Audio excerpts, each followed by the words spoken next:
Welcome back, family. This is your boy ED. For all you smart and intelligent folks out there, listen, that just simply means Ed. In today's video, I got another hot one for you, family. This question, when I was coming up as a new project manager, I was always wondering, I wonder if I need to get a CAPM before I can get the PMP, or how does this actually work? Well, guess what, family? I'm your guy. I'm going to cover that for you. The question is of the day: do you need a CAPM before getting the PMP? Do you need a CAPM before you get the PMP? First, let's lay the foundation. As you know, the CAPM is a entry level certification for project management. This particular certificate is designed for project managers that are changing careers, or designed for project managers that have less experience. Meaning, normally, I think I'm gonna say 0 to 3 years of project management experience. And so, with that being the case, oh, I'm sorry, let me step back. CAPM, Certified Associate Project Manager.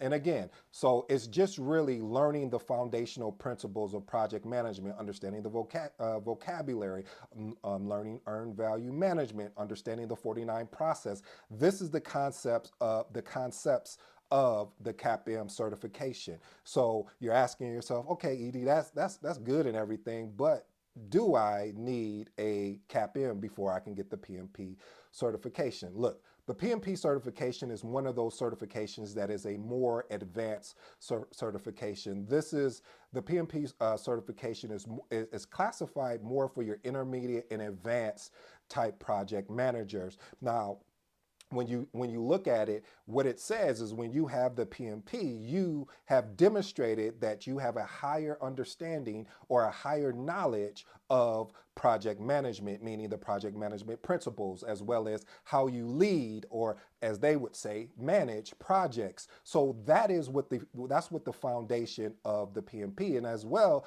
PMP exam, which again is different, is because it's real life scenarios. So it's one of those things where you have the opportunity to take your work life, meaning what you've done as a project manager, and the educational aspects, as far as the knowledge that you had to study for to understand the terminology, and and other things that maybe you haven't leveraged in a while. Because again, and I want to make this statement, and I'm going to make it bold, and I'm going to be braggadocious about it.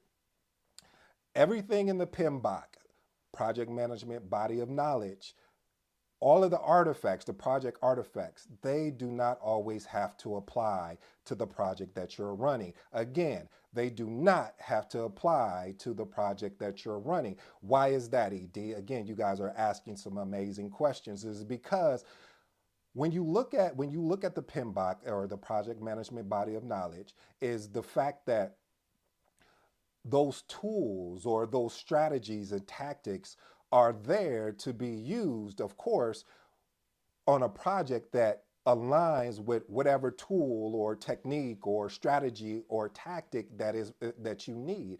That doesn't mean that just because you use this artifact on another project that you're going to use that same artifact over on this project. And I say that, family, because I really want you to understand about when you're getting ready to prepare to say, hey, do I want to go after the CAPM or do I want to go after the PMP?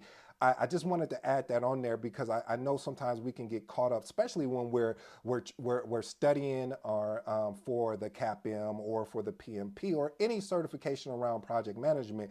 We can get excited about what we've learned and we want to apply it, which is great. You know the motto here at Conscious Agility. Knowledge is great, but applied knowledge is even better. So I understand why sometimes we can get excited and we want to take what we learn. So I'll digress from that and get back to: do you need a PM? I mean, do you need a CAPM in order to get the PMP? Before you get the PMP, excuse me. So another thing that I want to point out is regarding the CAPM is that it's, again, like I said, it is, even though it's entry level, it still shows that you are willing to invest in yourself, because a lot of project managers sometimes are unwilling to invest in themselves. And hey, listen, I understand you're busy with your day to day as far as your work life, and then you got to come home and you have your personal life. I get it. But I love what Patrick Bet David had said when he talked about a question was asked is, with all you're doing, how do you have time to read? And he stepped back and he kind of looked, good question. He said, well, how do you make time to eat? So family, the gist of what I got out of that was he was simply saying is you make time for the things that are responsible. No, no, no, no. You make time for the things that you like. No, no, no, no. You make time for things that really are going to help you grow. You make time for things that are really going to help you advance. So I'm going to answer this question and then we'll go ahead and wrap this up. No, you do not need to get the CAPM before you get the PMP. However, that is a conjunction. I don't know about you, but when I was growing up as a kid, they talked about it was this cartoon, and this is how I learned about conjunctions. It was conjunction, junction, what's your function? So what that means is when I just said, however, everything before that sentence is irrelevant. Yes, it makes sense. Yes, it's useful, but, or I should say, however, I would definitely recommend that you go after the CAPM because it shows that you are committed and not interested in project management. Now, again, let's look at the caveat of this. This also depends on how much experience you have as a project manager too. So if you are well experienced, you have the experience, the working experience as well as the educational experience, yeah, go for the PMP. However, if you don't, then I would say I would definitely recommend that you start with the CAPM.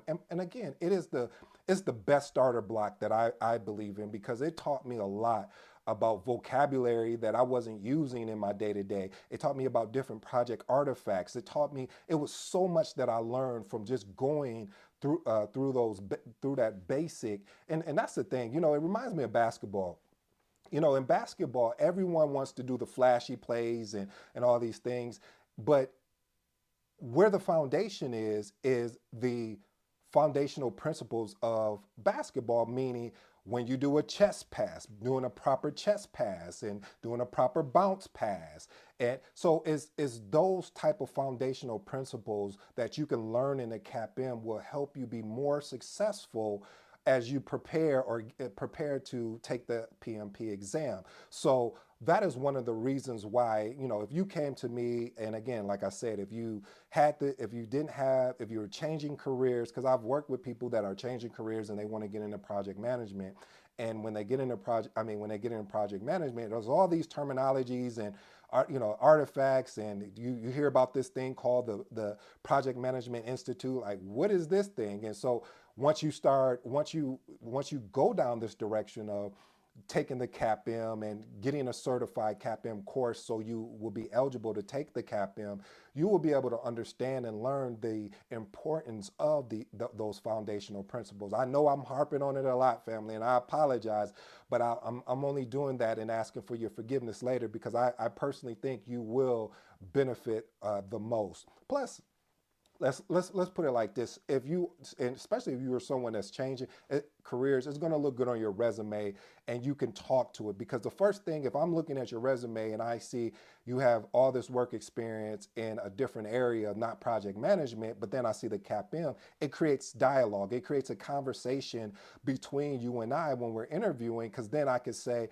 well, the reason why I was doing this experience, I had this work experience over here, and then I got introduced to project management, and then I started making the trajectory to start going into project management. So that's why I went and got my CAPM, and then as I get some more work experience, then I'm going to go after my PMP. And again, if you are already an intermediate or advanced person, project manager, again, it depends on if you have the bandwidth. I'll say that, but I really don't mean that, but I'll say it because that's the nice thing to do. Because I really believe when you're exceptional, if you're an exceptional project manager, you will want to go to the trainings. You will want to invest in yourself and be the best project manager you can be to yourself as well as to your team. So family, I hope you enjoyed this. And again, just to reinstate, you do not, and I do mean this, you do not need a CAPM in order to get the PMP. I hope this helps someone. This has been your boy ED. Until next time, I'm out.